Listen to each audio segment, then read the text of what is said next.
It is truly a pleasure to be here and to share with you all a few parting thoughts as I prepare to leave Becker. First and foremost, I want to thank you for allowing me to serve as your leader for the last 7 years. In my entire career, this has truly been the joy of my life, the last 7 years here at Becker College. As global citizens, you will go out into the world and transform it. Remember the essence of our mission statement when you really think about it. It's all about doing a greater good, having social impact, and creating value. I personally want to thank you for inviting me here today to have this last lecture with you, the students of Becker College. I've entitled this lecture, "This is Your Time." This is your time. It's your time because the world is changing at an exponential pace. Human talent in the new economy far exceeds the factors of production in the old economy. This is your time because it enables you to create companies like Airbnb, Instagram, and Uber. I mean, think about it. Uber provides more rides than Yellow Cab, yet they don't own any cars. Airbnb provides more rooms than Hilton, yet they own no property. This is your time because your generation will solve the problems of the world. This is your time because someone within your generation will travel to the planet Mars, invent and discover cures that will address the maladies of our country and the entire world. You are in a hyper-connected world. This is your time. I would like to spend the next few minutes of this lecture to leave you with 3 simple thoughts. How do you want to be remembered? Have gratitude and fortitude. And lastly, enjoy the journey and touch someone's life. So let's start with this first point. How do you want to be remembered? You know, when you die and they're writing your obituary, how do you want to be remembered? What will be your legacy? I've always said that my legacy and how I want to be remembered is really simple. If it simply can be said that Robert E. Johnson touched one person's life and that person went out into the world and transformed it, then I think I will have done a pretty good job. You know, I want to leave the world better than the way I found it. How about you? You know, my mother always taught me the importance of going to school. I distinctly remember when I was in grade school, whenever my mother would have a day off, I thought I also had a day off. I think I was like in the 1st or 2nd grade, and this one time in particular, my mother had the day off, and I said, well, I'm not going to school. And she said, oh yeah, you're going to school. I think I turned out okay. And I think that my mother taught me the value of education and making a difference and leaving the world, and most importantly, to understand we all must have a sense of purpose to do something in the world and to leave this place better than the way we found it. When I was probably 10, 11, 12 years old, my mother shared with me a poem that was written by Dr. Charles Wesley. And he wrote this poem. He was a great educator. He wrote this poem back in 1762. And the name of the poem is "A Charge to Keep I Have." And this poem is all about purpose. And I'm going to share it with you because as I thought about this last lecture and I thought about who I am as a person, I thought it important to share with you one of the things that has guided me throughout my life.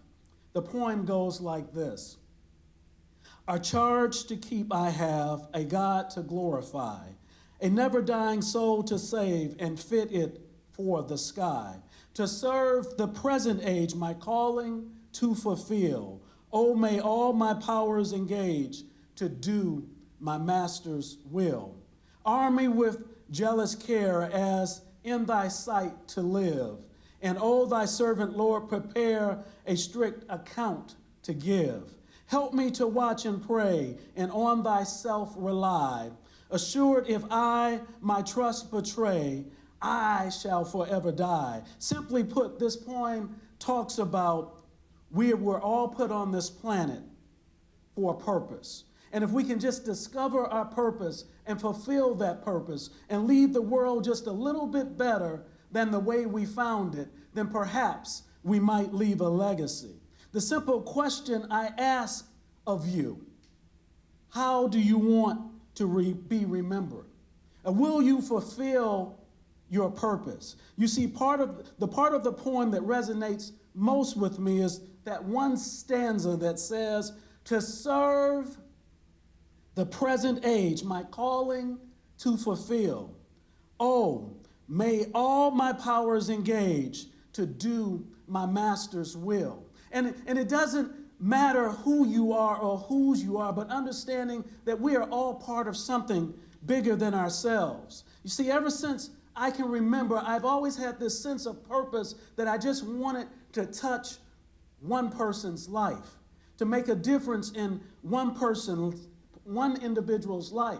And the question I raise to you, how do you want to be remembered? If you had to pause at this moment and write your obituary, what would you want people to say about you? What will be your legacy? When someone says your name, what will they say about you? The second point I want to leave you with today is to have gratitude and fortitude. Well, President Johnson, what does that mean? What does it mean to have gratitude and fortitude? What do you mean by that? You see, no matter who you are, no matter what your circumstance happens to be, no matter how downtrodden you may feel, no matter how much suffering you think that you're going through, there's always somebody else who's worse off than you.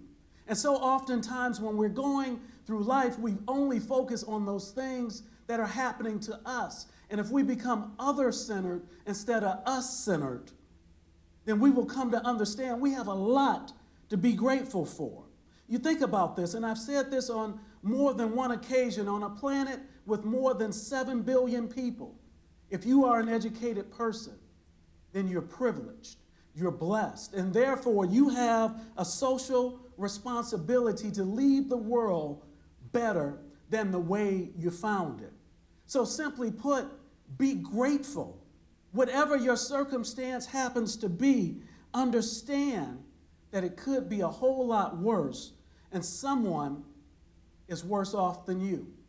Be thankful for your circumstance, but also understand you must have fortitude, because sometimes life is hard. Sometimes it's not going to work out the way that you wanted it to. And if you operate from a paradigm of being grateful and thankful for who you are and whose you are, it will give you the intestinal fortitude to deal with the most difficult times. You see, my high school counselor in my senior year said to me, when I told her I wanted to go to Morehouse College, "You're not college material. You know, maybe you should go to the local technical school and learn a trade and you'll be okay." And I'll never forget that day, because I went home and I told my mother, and she said, "We're not going to buy into that, because it's possible. You were put on this earth for a purpose, and you must fulfill your purpose. You must believe in yourself, and you must understand not only who you are, but whose you are." And I went on and I applied to Morehouse. I attended Morehouse, and ultimately I graduated. But it wasn't easy at Morehouse College. I'll never forget in my senior year, about 6 or 7 weeks before graduation.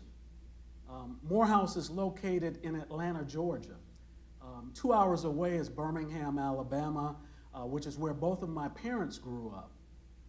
I went there for the weekend to hang out with my cousins, visit with my grandparents and my aunts and uncles. Came back that Sunday, actually about this time, about 3 or 4 o'clock. Arrived at the apartment, and when I pulled up, this feeling that came over me, all of my stuff was out on the street. My so-called friends, my roommates, who I had been giving my rent money to, they didn't pay the rent. I had a little Ford Pinto, gathered whatever I could. Next 3 or 4 days, I slept in my car. You see, back then, we didn't have cell phones and all of that kind of stuff. The call home might cost $5 or $6 a minute. Eventually, there was a pastor of the local church who went to school with my uncle at Morehouse. Stayed in his basement for a few days.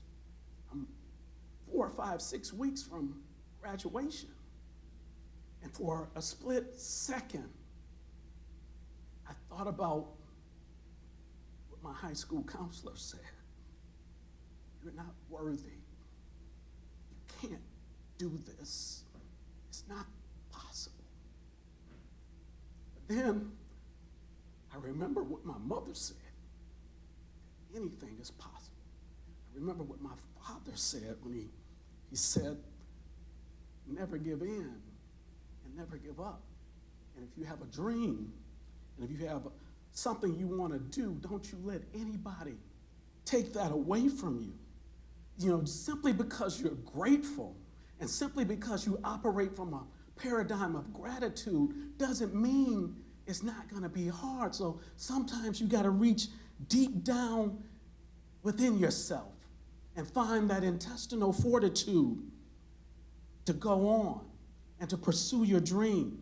And be grateful as you're going through the process, because even though I had hard times, think about what my life might have been like if I had given up.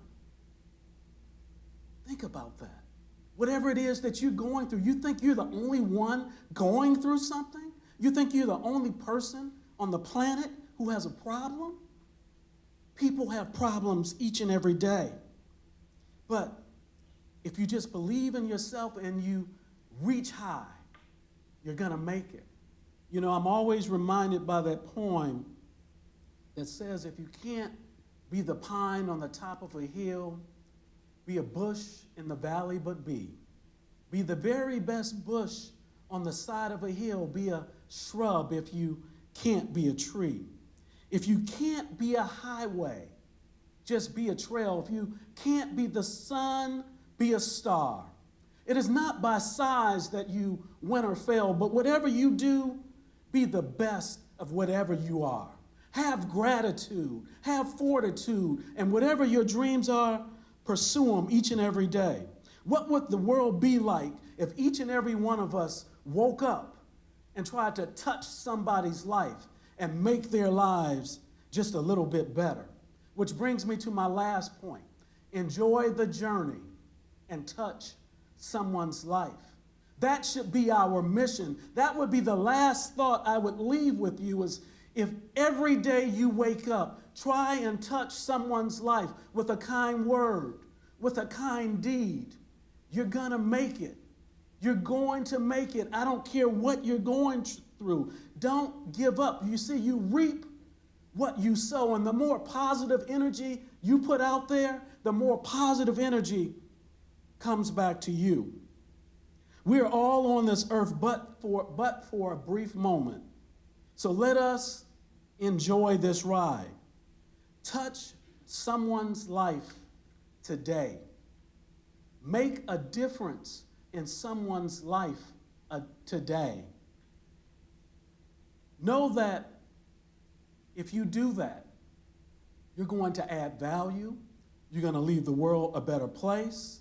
But most importantly, as a generation, understand that you are the greatest generation that the world has ever seen. You know, I used to always say this thing, spread the word all across the nation. Let the world know that you're going to be a great generation. No matter what you do, you will be 5 years older today, 5 years from now. So you can choose as you're going through life to enjoy the ride or to grumble your way through it or to be negative all the way through it.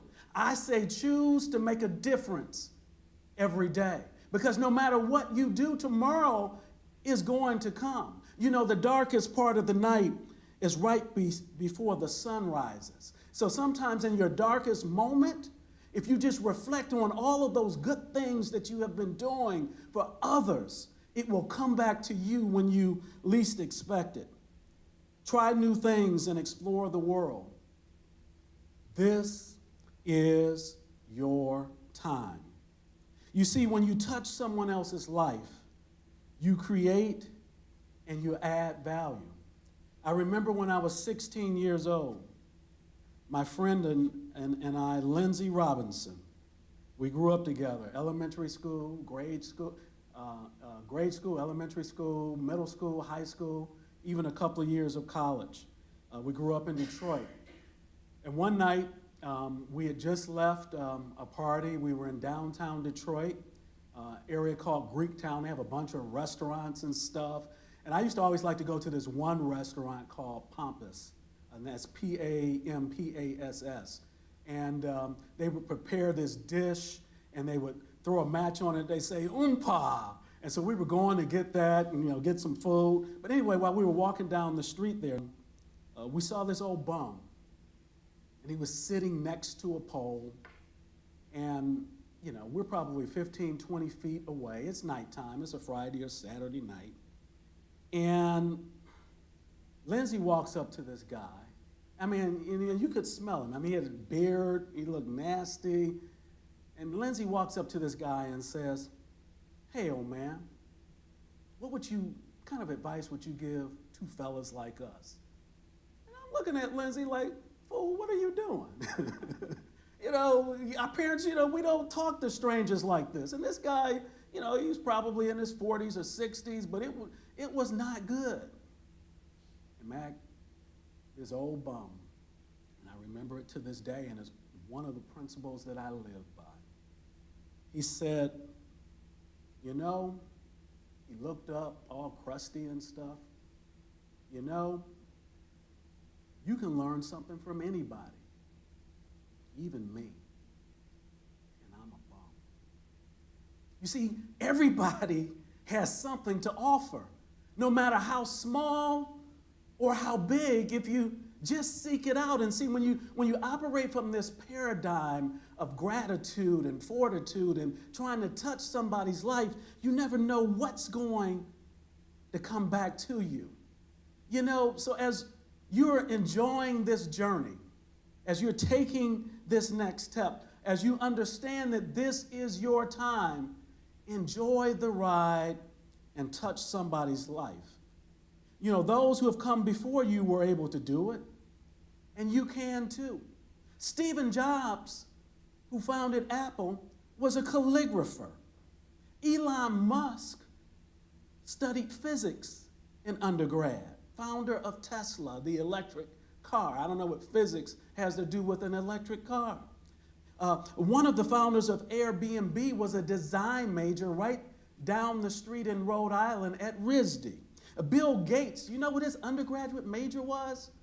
Pre-law. This is your time. Jeff Bezos, who was the founder of Amazon, said, I knew that if I failed, I wouldn't regret that. But I knew that the one thing I might regret is not trying. You see, students of Becker, you are special.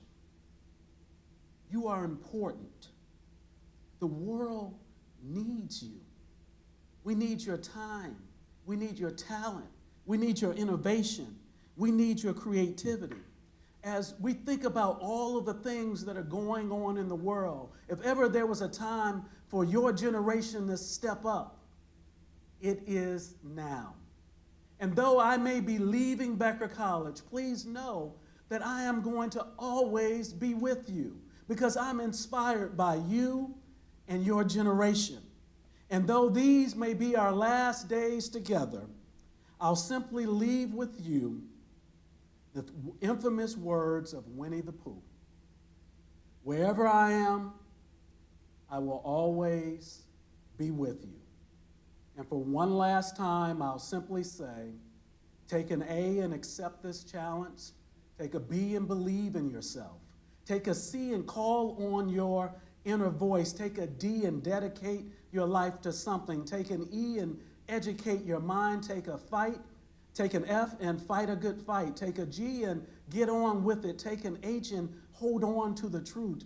Take an I and identify your talent. Take a J and journey until the job is done. Take a K and keep on keeping on. Take an L and let love light your way. Take an M and make up your mind. Take an N and never give up. Take an O and open the door. Take a P and put one foot in front of the other. Take a Q and quit quitting. Take an R and run this race. Take an S and stay the course. Take a T and trust in your inner voice. Take a U and utilize your time wisely. Take a V and value your victory. Take a W and walk in the light. Take an X and x-ray your lifestyle. Take a Y and yearn for the truth. And take a Z and zealously understand and know that this is your time.